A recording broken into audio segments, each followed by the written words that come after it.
All right, I will begin. Ahem. Hem. I'm beginning. Dear Heavenly Father, we thank you for this day. Again, Lord, I thank you for the students. Just pray you be with us today. Help us to learn a little bit more about your creation, and just help us to make wise use of this time, Lord. In your name I pray. Amen. First order of business, I owe you a example of long division. So what are our goals? Number one is given f of x, find power series to represent x, represent f, right? So that's one of our goals. Number two is to understand the domain of a given power series. So that falls under the IOC, and ROC is all about that, right? And then the other goal that we have, and this is sort of a grab bag of things, which is to use power series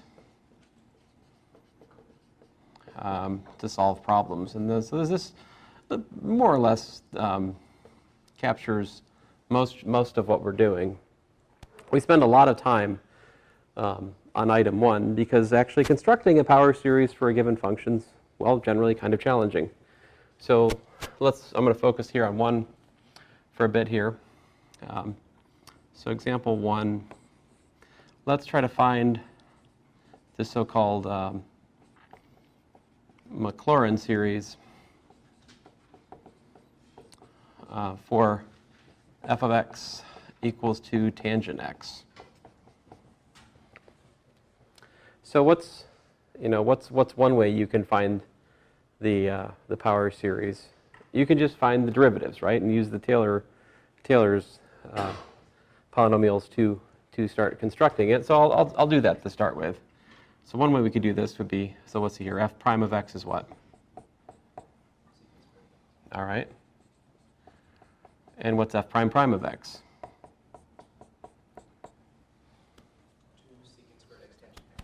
2 secant of x times secant tangent, right? Which is, as you said, 2 secant squared of x tangent x. What's f prime prime? Prime of x. So we get 4 secant squared of x tangent squared of x plus 2 secant to the 4th of x. If you'll let me do the... All right, this is starting to become unfun, but so we can start constructing, this is basically brute force calculation of Taylor series. Just differentiate the stupid thing and plug in the point. What does it give us? So tangent of x is going to be what? F of 0 plus f prime of 0 times x plus 1/2 f prime prime of 0 times x squared plus 1 over 3 factorial f prime prime of 0 times x cubed, and so forth. Now tangent is an odd function. So I kind of already know what's going to happen with the 0th and the second terms.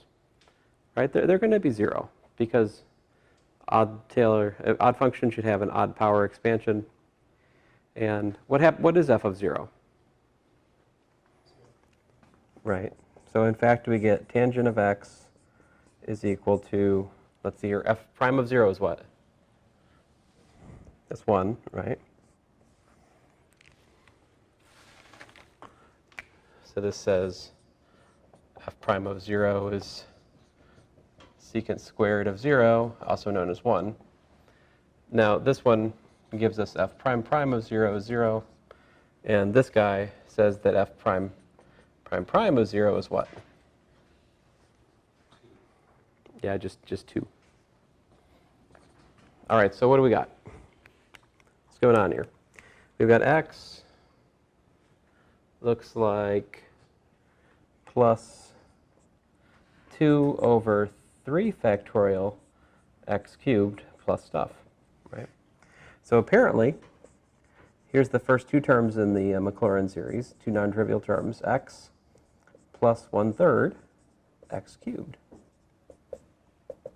And I think it's fairly clear from my calculation that, yeah, maybe this isn't a good approach to find the power series for tangent, right? Further differentiation is pain. And by now, if you were on a test, you might be worried, have I actually differentiated correctly thus far, right? I mean, it's kind of dicey. So one of the ways we can calculate the power series for tangent really is to just remember another way to look at it would be long division. So tangent of x is sine x over cosine x. All right, but we know what those are. Remember, those are, it's x minus 1/6 x cubed plus 1 over 120 x to the 5th plus dot, dot, dot, dot. And then downstairs, I've got 1 minus 1/2 x squared plus 1 over 24 x to the 4th plus stuff. All right. So how would we divide?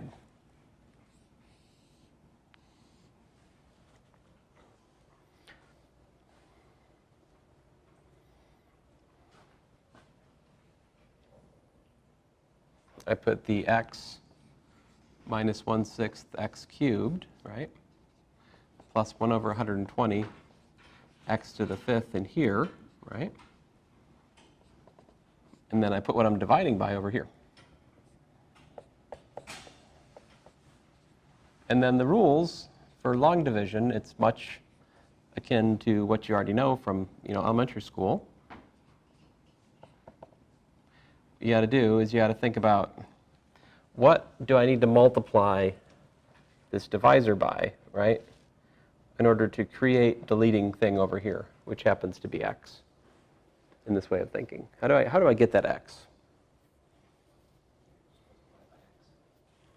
Right, so if I put an x here, right, then that means I should put what? I should put x minus 1/2 x cubed plus 1 over 120, or rather 1 over 24 x to the 5th, right? And I'm supposed to take the difference of these guys.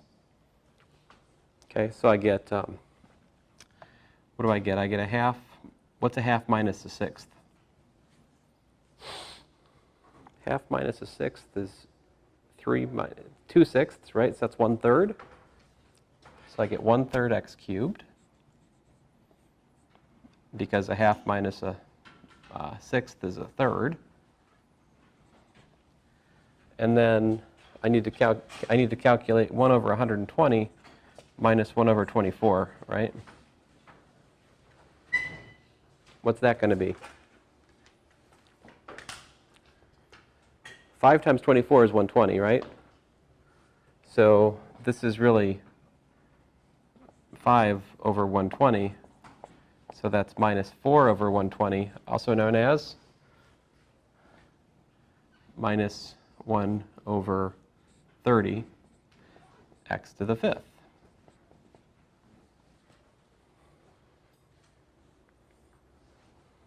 Right.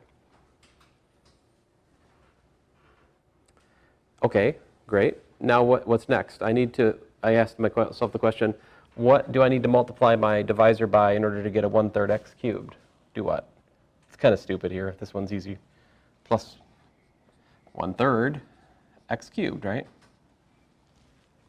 Not particularly surprising given the brute force calculation we did over here, right? I mean, we at this point have recovered everything we got from all that differentiation and Taylor's theorem, but we're going to get more here in just a second. So that gives me 1/3 x cubed minus 1/6 x to the 5th, and then plus stuff I don't care about. All right. I'm just going to keep to that order, see how far that gets us. let's see here, then I take the difference of that and that, what does that give me? 1/6 is 5/30, right? So that gives me 4/30. 4/30 x to the 5th plus stuff, all right?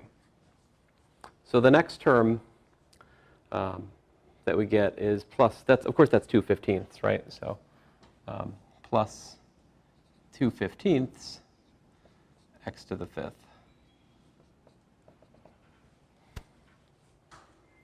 If I haven't made a mistake. Let's see here. And then what's, so okay, so that's, yeah. So that of course gives me 2/15 x to the 5th plus stuff, and then you take the difference, you get 0 plus things. So up to this order, there you go, that's the, right there, that is the power series for tangent.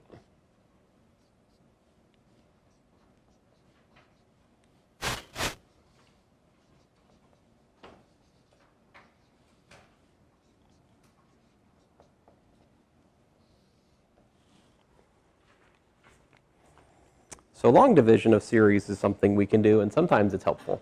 Yes? When you converted the sine cosine to the power series, are those just the power series equations? Those are the power series for sine and cosine that we will memorize. Yes. And we have derived those from differentiation, I think the second day in here, but yeah, those are just known. Those are the power series for sine and cosine. And we also did the Taylor series. That's same thing. Taylor series, power series, same animal. I'm trying to find if this is in the book somewhere. I think it must be. He's got this table on page 670, but you notice that tangent is suspiciously missing from this table. Oh, but this is his example 8. Hey, what do you know? We got the same answer. Woohoo! All right, so example 8 in section 9.10 is what I just did, incidentally. All right? Now, this kind of calculation is kind of a drag, right? But I mean, certain functions, just finding the power series is just difficult. Here's one that's not so bad. This is actually a theorem. And so, but I'm going to start it out with a discussion. So let's consider f of x equals to 1 plus x to the power k. All right, so here k is a number, a fixed constant. All right. Now, if k is a whole number, we already know what to do, right? Like if k is 2, what's 1 plus x squared? It's 1 plus 2x plus x squared, right? If k is 3, it's 1 plus 3x plus 3x squared plus x cubed. So for when k is a counting number, the binomial theorem tells us how to expand this, right? But what's more interesting is what happens when k is not actually, a natural number. What's this look like? Well, if we calculate the Maclaurin series for this, we can get some answer for that. All right. So let's get to it. And so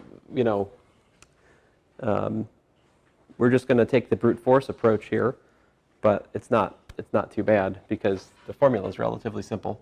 So what's f prime of x?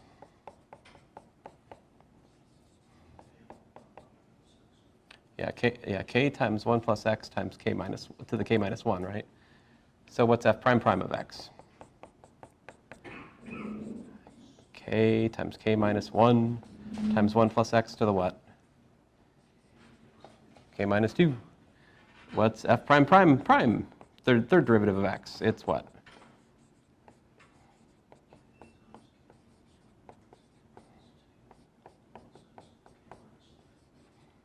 Correct. Yeah. You can see the pattern here, right? What happens when we calculate the nth derivative here?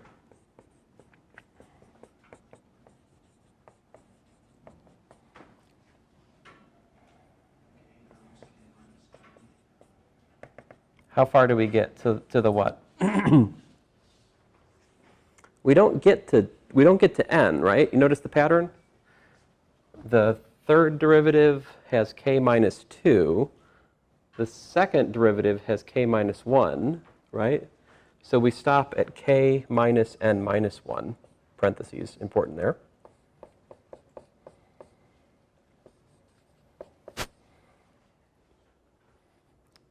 Right? So in order to calculate the Taylor series for this function, we just have to do what? We have to, so Taylor series is what?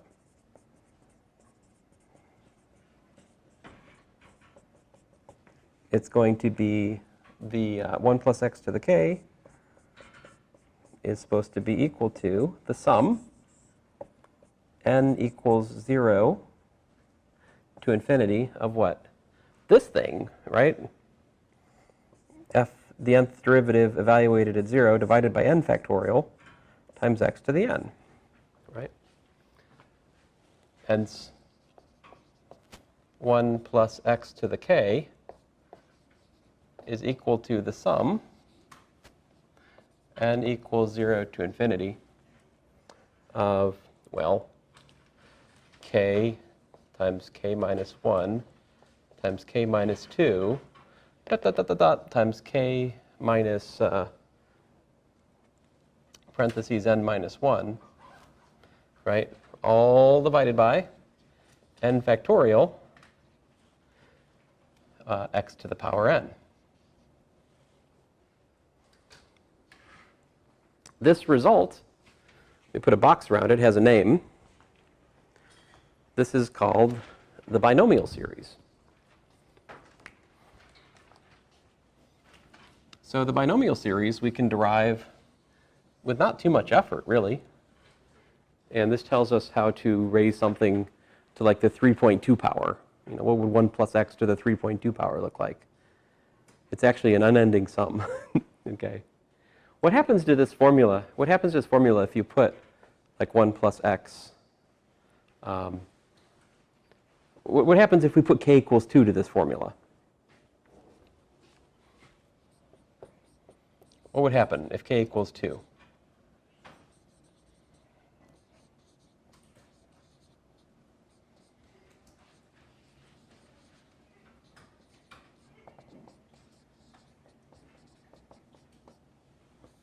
What happens to this formula when k is equal to 2?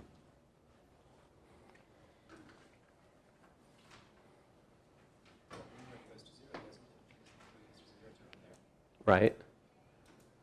So if this this is going to be equal to 0 for n greater than 2, if n is greater than 2, that's 0. Which makes sense, right? Because if k equals 2, we're looking at 1 plus x squared, right? Which is 1 plus 2x plus x squared, right? So of course, the coefficients for the binomial series are all 0 past some point if we have k as a whole number. In fact, if k is a whole number, then this symbol I just wrote has a different meaning. So you guys, I don't know if you've seen this or not, but if we have 1, 1, 1, 1, 1, so you put 2 here, 1, 3, 3, 1, 1, 4, 6, 4, 1, so-called Pascal's triangle, right? Then the coefficients in this triangle are actually given by that formula. Yes, sir? Wouldn't figure equals 0 if k equals 1? But I said k equals 2. But you have it equals 0 for all n greater. Oh, n. My bad. It's okay. But let's see here. So if we look at this one right here, for example, this would correspond to, say, k equals to 4. So if I have, say, 1 plus x to the 4th power, then Pascal's triangle tells me, hey, that's 1 plus 4x plus 6x squared plus 4x cubed plus x to the fourth. But that 6 in the middle, there's notation we have in probability. So this is actually 4 choose. So this one's 4 choose 0. This is 4 choose 1. This is 4 choose 2, 4 choose 3, 4 choose 4. And so, in fact, n choose k is actually equal to k times k minus 1 times k minus 2 k minus n minus 1 divided by n factorial here. We can try it out, like how would we get the 6? See how this works. Let's try for the 6 in the middle. Use 4 choose 2. So that should be what? 4 times 3, right? Let's see here.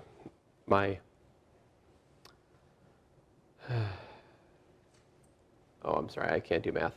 2. I think I may have, oh, I'm sorry, I got it backwards. It's k choose n, isn't it? Yeah. Sorry about that. That makes more sense. Let's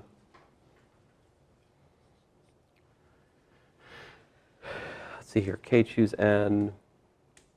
So my k is 4, so I have 4 times 3.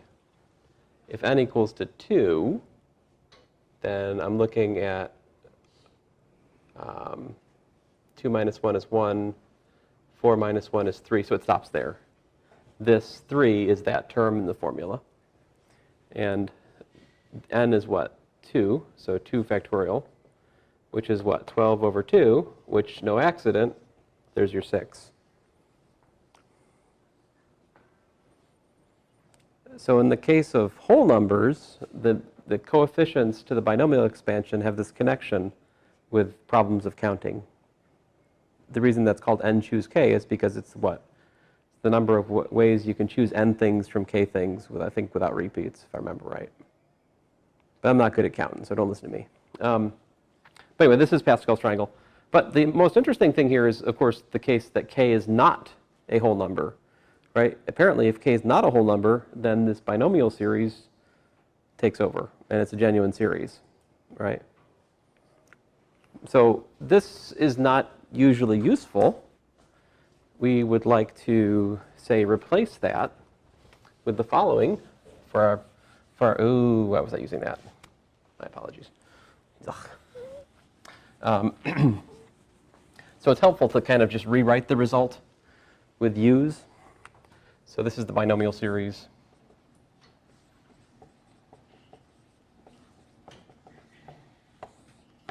It states the following: 1 plus u to the k is equal to the sum, n equals 0 to infinity, of k times k minus 1, all the way on down to k minus 1 less than n, divided by n factorial times u to the power k.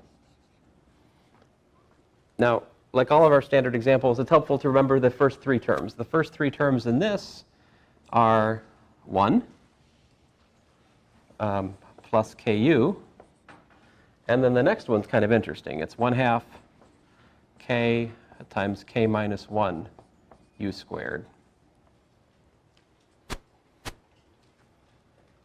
All right, and then so forth. The next one would be 1 over 6 k times k minus 1 times k minus 2 u cubed, and so forth. So there you go. That's the binomial series, which is a useful tool for certain problems. Any questions?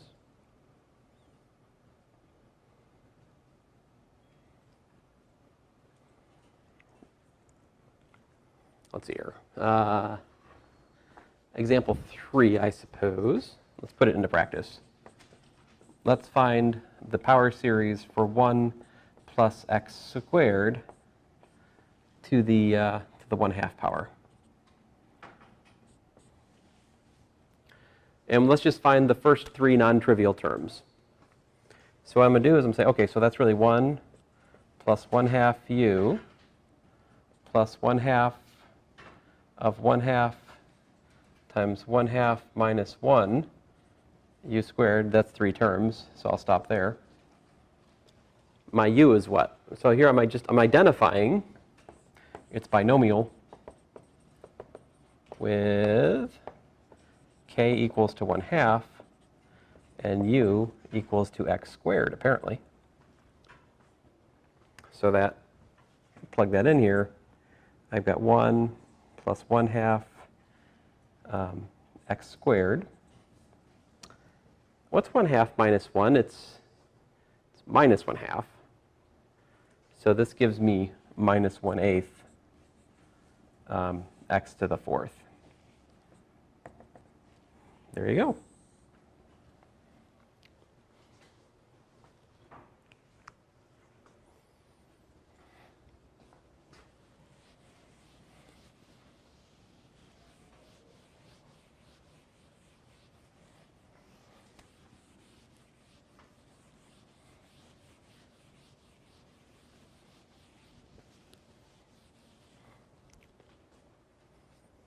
Any questions?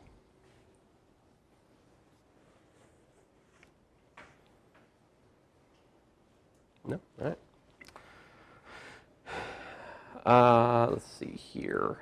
So the next example, suppose we want to find the, let's see here, how about expand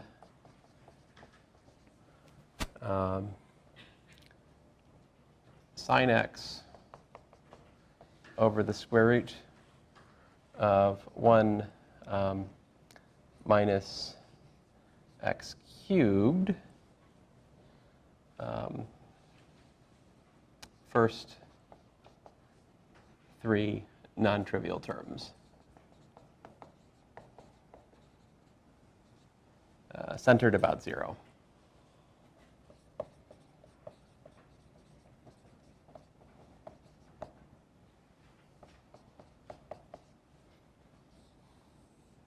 So here's how I would look at this. I would say, okay, so what I'm really looking at is I'm looking at sine x, right? That's a known quantity, right? We know what to do with sine x. And then I've really got what? I've got 1 minus x cubed to the minus 1/2 power, right? That's binomial. So I can use the binomial series to expand that. And then I can multiply series.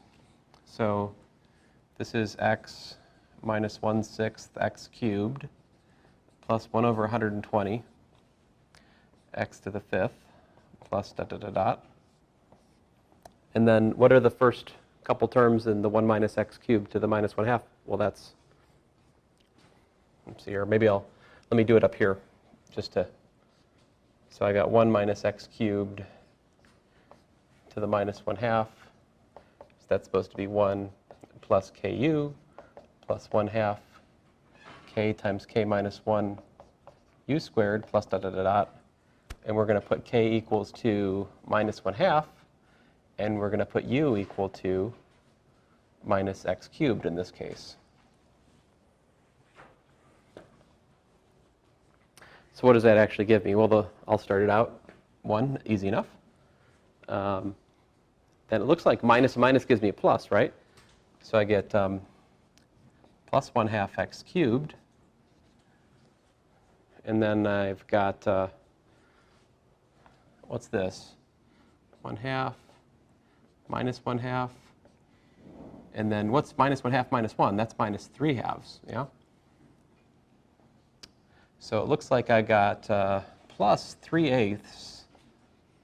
3/8.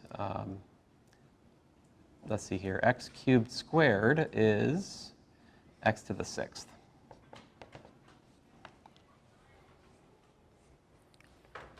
All right, so now we can multiply. See what we got.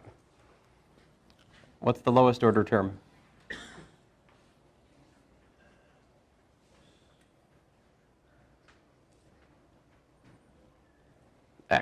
right? What's next? I see an x cubed. I think that's the next. Next is x cubed. I've got minus 1/6 x cubed. That came from this one times that one, right? Do you see an x to the fourth term? I think I see an x to the fourth term here, don't you? This times that gives me plus 1/2 x to the fourth. And I just said the first three non-trivial terms, so we're done, right? But I think we could easily get the next one without a lot of work, right? What would the next one be up? Is there any other x to the fourth? I mean, x to the fourth came from this times that, right? Is there any other x to the fourth possible here? Again, using that Cauchy product that I defined last time, which, I mean, we could give it a name, but basically you multiply power series just like you'd expect, just like normal. X to the fifth, we got this and that, right? Anything else?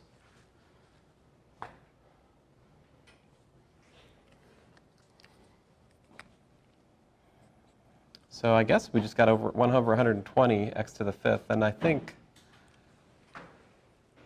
is there any other way to get x to the fifth? I don't think so. No. So there you go. There's the power series for that function centered about 0. Fun, you know, here's a question.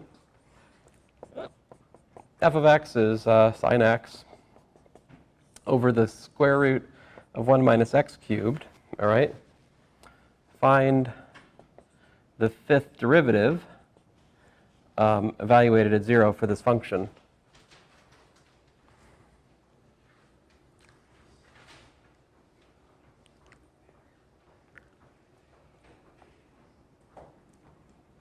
Or find the fourth derivative evaluated at 0 for this function. See, I can easily do that with what I have on the board, because what this coefficient means is what? This is the same as the fourth derivative, right, at 0 divided by 4 factorial, because that's the coefficient of x to the fourth in the Taylor expansion, so it has that meaning. Every Taylor coefficient is tied to the derivative at the center. So I can say that that equals to 1/2, you know. Therefore, the fourth derivative at 0 is just equal to, well, 24 over 2. It's 12. What's the fifth derivative?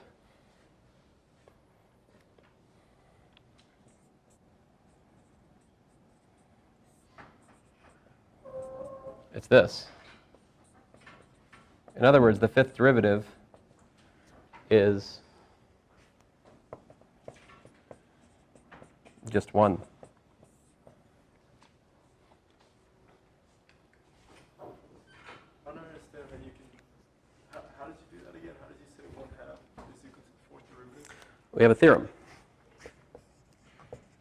And our theorem says that f of x is the sum, right, n equals 0 to infinity of the nth derivative at x naught over n factorial times x minus x naught to the n. So if I have a power series for a function centered at x naught, the meaning of the coefficients of the power series are derivatives of that function at the center. This is a power series centered at x naught equal to 0. So the meaning of this coefficient is it's 1 over 4 factorial, the fourth derivative at 0 divided by 4 factorial. Because you were able to compare it to that one that we have. We compare it, yeah, I compare it to the meaning of the Taylor series theorem. Yeah. I mean, I can also tell you that the first derivative is 1 at 0. See, because this, the coefficient of this, you can compare to f prime of 0 times x. So apparently, f prime of 0 is 1. Now, there's only one of those questions which is a friendly question for Calculus 1 students, right? The last one I talked about is a reasonable question for Calculus 1 students. Differentiate this function one time. That seems like a reasonable Calculus 1 question. Calculate the fifth derivative evaluated 0, that is an unfriendly Calculus 1 question, right? You're like, it doesn't seem overly friendly here either. Fine. It's friendly because I'm telling you about it now, right? What would be unfriendly is to not tell you about this idea and then just put it on the test. That would be very unfriendly. But anyway. Any questions? One of the things we got stuck on in the last quiz was what? Calculating the limit of a certain function, was it not? Do you guys remember this? Remember? I didn't even write out the solution. I made 2 applications of L'Hopital's rule, and I was like, oh, enough. And I basically said something that along the lines of, oh, this is not a nice problem. Problem 4 on quiz 2, I think it's the number. Let's see if we can solve that problem with series. So that problem, a questionable limit, we were trying to calculate the limit as x approaches pi over 2. And I think I might have said from the right, I don't even remember. And it was 1 over secant squared of x minus 1 over x minus pi over 2 squared.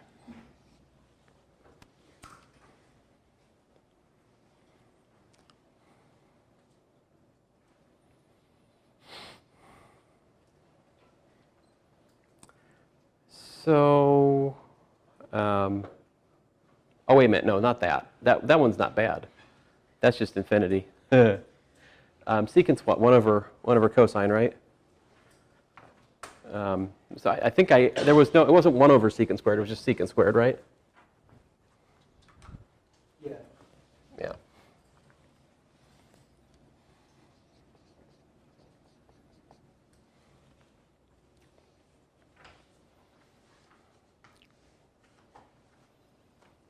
Let's see here. So we could look at this as the limit of, as x goes to pi over 2, of what? This is really 1 over cosine squared of x minus 1 over x minus pi over 2 squared, right?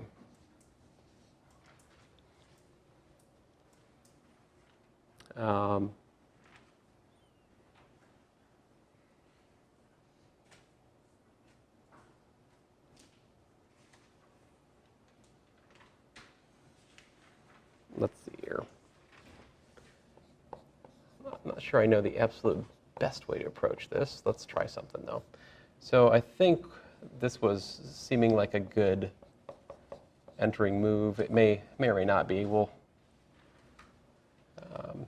you know, I'm not gonna do any more here with that. What I want to do is I want to try to expand cosine about pi over 2. So can we expand cosine squared?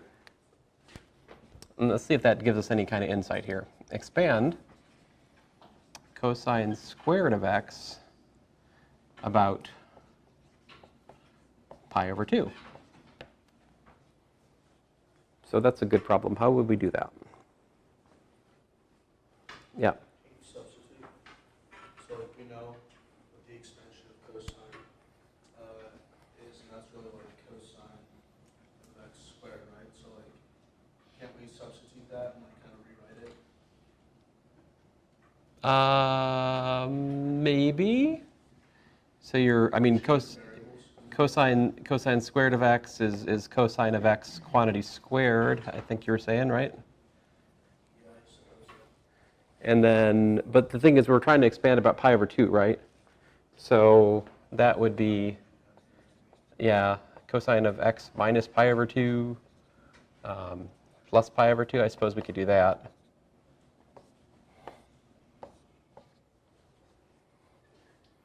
But that's what?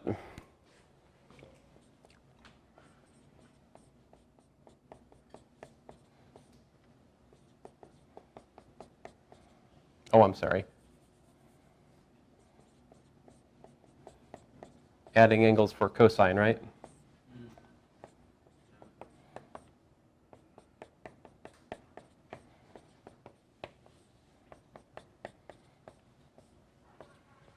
Now the first term is 0, so this is actually kind of nice because cosine pi over 2 is 0, right?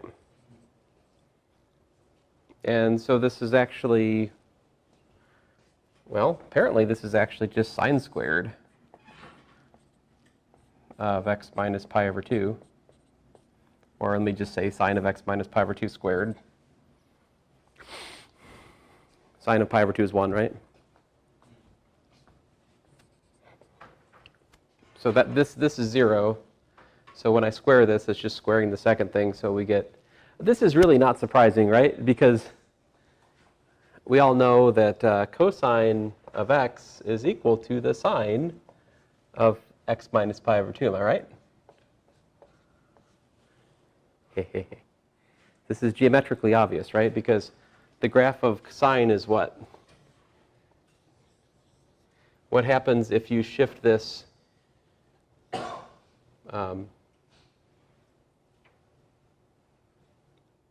so this is minus pi over 2? Sorry, all of a sudden I'm thinking,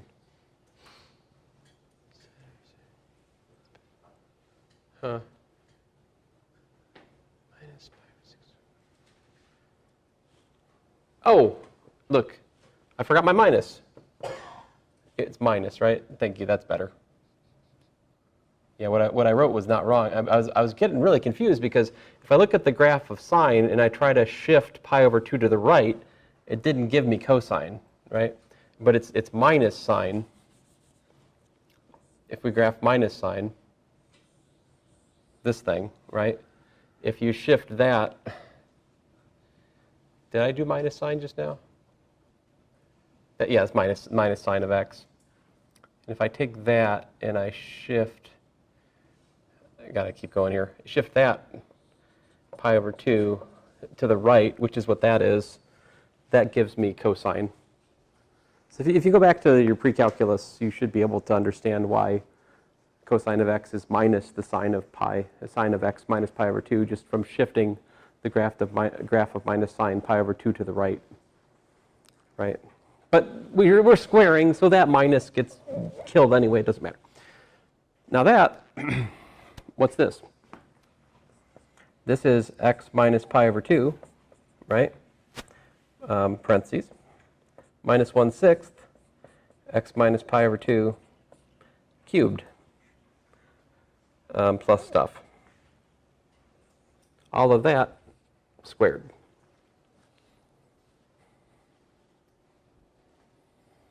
See, because we have to square the power series for sine. But anyway, you can get the first couple terms without a lot of work. What's the first term? X minus pi over 2 squared, right? And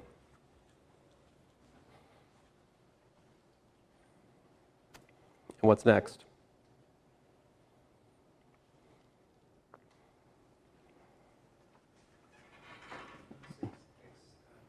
Maybe it helps if I rewrite this pattern as like Pac-Man minus 1/6 Pac-Man cubed squared, right? So you get yourself a Pac-Man squared, and then what'd you say, minus 1/3, right? Minus 1/3 Pac-Man to the 4th, and then higher order stuff, right?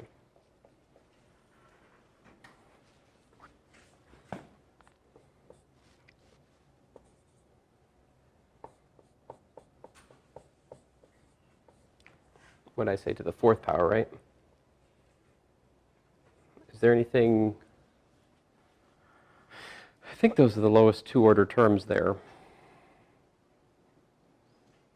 I mean, there would also be a 1/36 Pac-Man to the 9th, you know? But if I throw that in, I should also throw in like the 5th power in the sine expansion. I'm just keeping the first 2 terms. All right?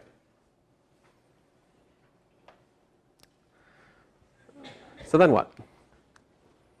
You're like, that doesn't help us.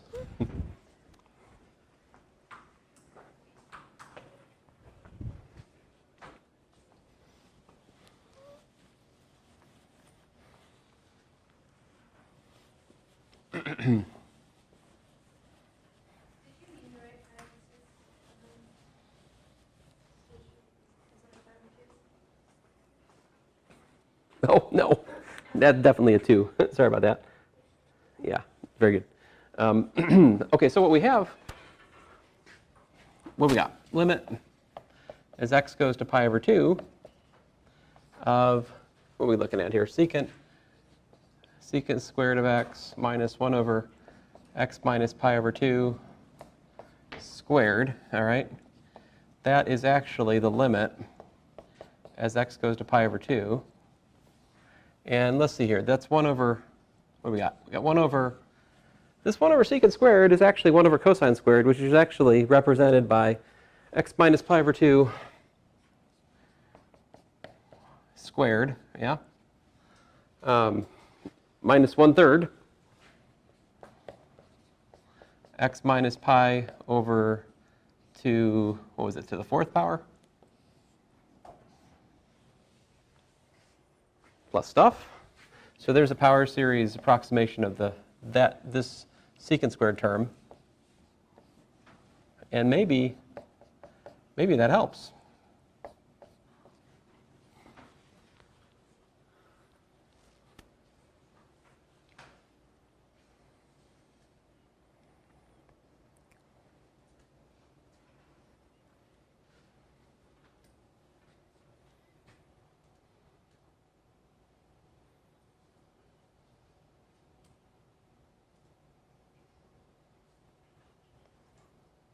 Shnikes. I probably should have made the common denominator first and then done my series stuff. Oh well, it's too late. How to understand this now? I think we could reasonably factor out, what is this? This is really the limit as x goes to pi over 2 of 1 over x minus pi over 2 quantity squared, right? Times what? Well, this series, it has a 1 minus 1/3 x minus pi over 2 plus stuff, right? And then the other one is just what? Minus 1, I suppose, right?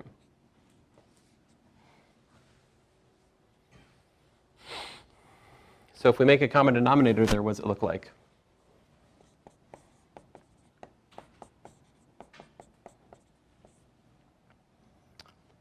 We're going to have 1 minus parentheses 1 minus 1/3 x minus pi over 2 plus stuff.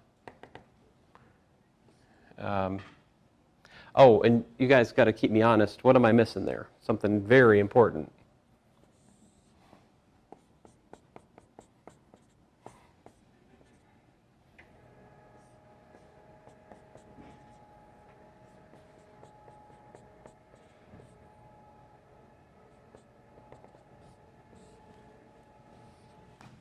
It's actually really, really important. And I had it, and then I lost it.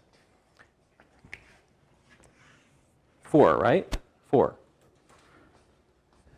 4.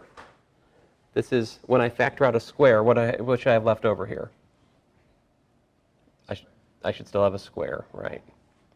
Which when I make a common denominator, that should put a square up here, and there's still a square down here.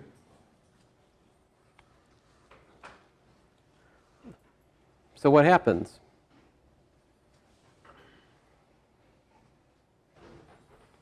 Do you see what happens here? You're getting the limit as x goes to pi over 2. The 1's cancel, right?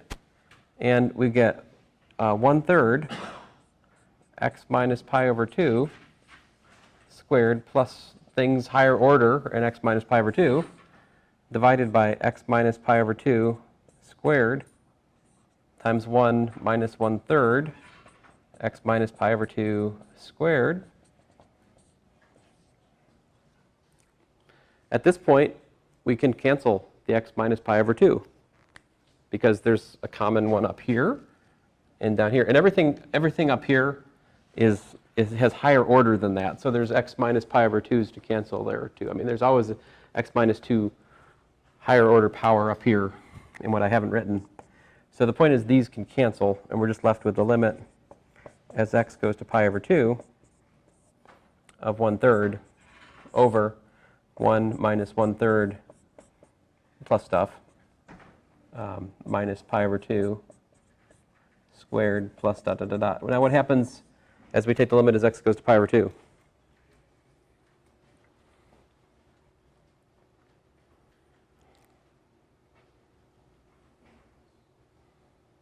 Don't we get 0 at the bottom? We get 0 for the every. Star. Yeah, we get 0 for most things, but we get 1. And upstairs, so up here, there's order, well, the things beyond that all have x minus pi over 2's in them. As x goes to pi over 2, we just get 1/3 over 1 plus 0, also known as 1/3, and that is actually what the limit works out to after 4 horrible applications of L'Hopital's rule.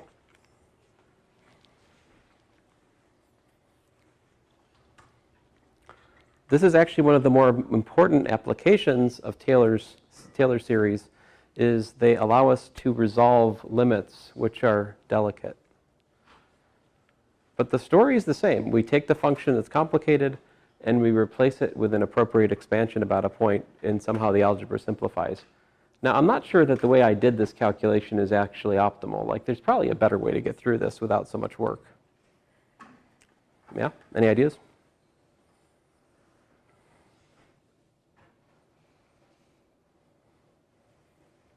I mean, the most low-tech thing I can think of is simply to calculate the limiting function directly and then just use brute force Taylor's theorem on it and see what happens there.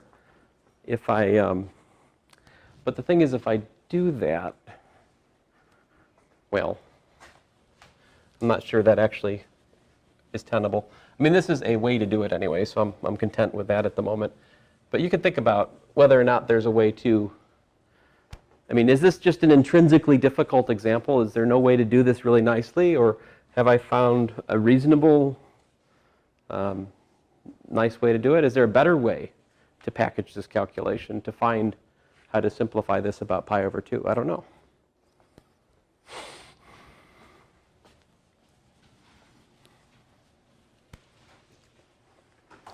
Let's see here. I'll try one more time. I mean, I'll take one more swat at it. Secant squared of x minus 1 minus x over pi over 2 squared, right?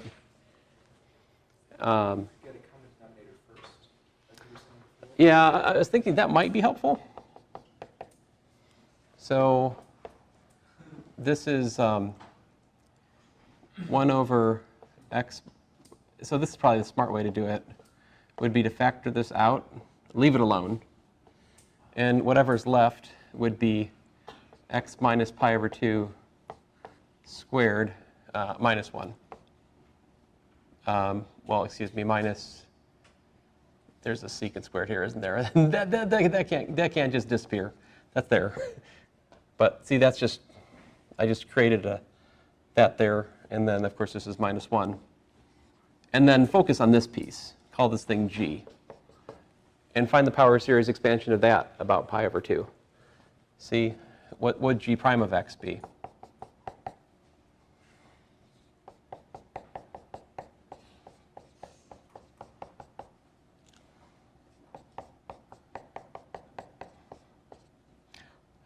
Two secant squared x tangent of x.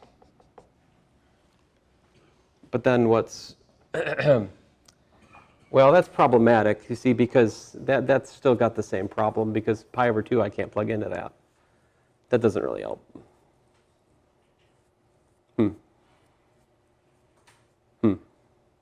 Well, like I said, I'd take another swing at it. I'm going to stop. I mean, we have a solution, so I'll be content. All right, any questions?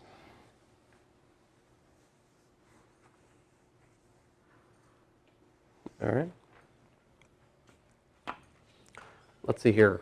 What would be a pain to calculate the limit of, which might be a nicer example? How about something like,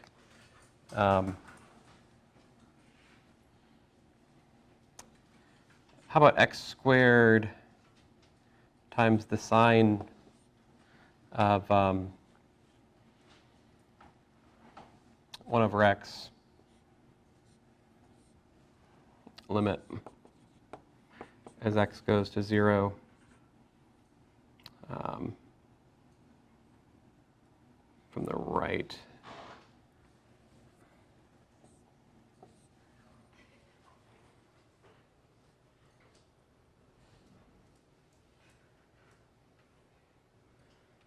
Nah. Well, this is a squeeze theorem problem. Let me bail on this one. I don't like this one.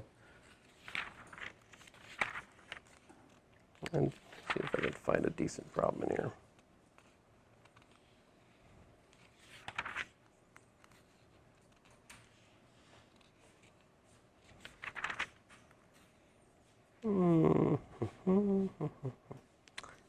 Well, nope.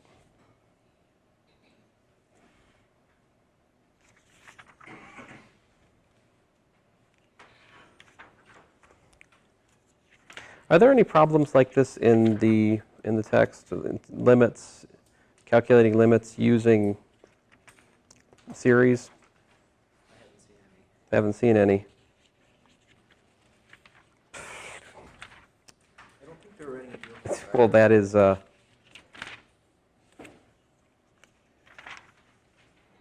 not healthy.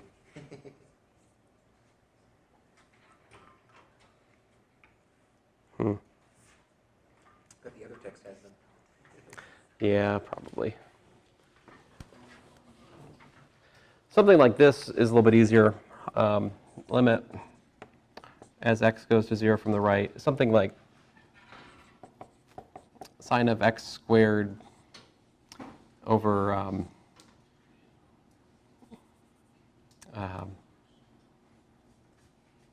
x squared e to the x.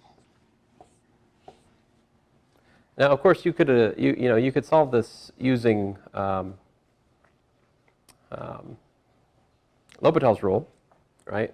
But we can also think about this in terms of series as follows. This is really the same as the limit as x goes to 0 from the right of what? Of the sine of x squared is what? It's x squared minus 1/6 x squared cubed and so forth. All right. Now downstairs, I have x squared times 1 plus x plus 1/2 x squared plus da da da da.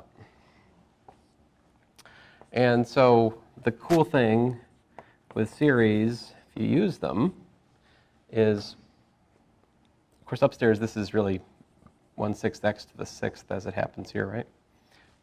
But we could factor out an x to the 6th upstairs. And of course, I've already got the x squared factored out downstairs.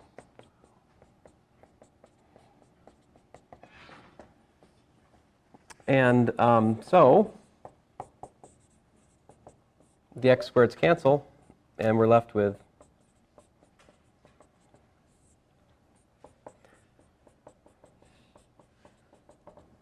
so the limit is 1. There's a little bit easier example. The best example I could give you would be one which is just awful to do with L'Hopital's rule, and yet when you convert the limiting expression using series about the limit point, you can see the true nature of the function pop out. This is a pretty important application of series.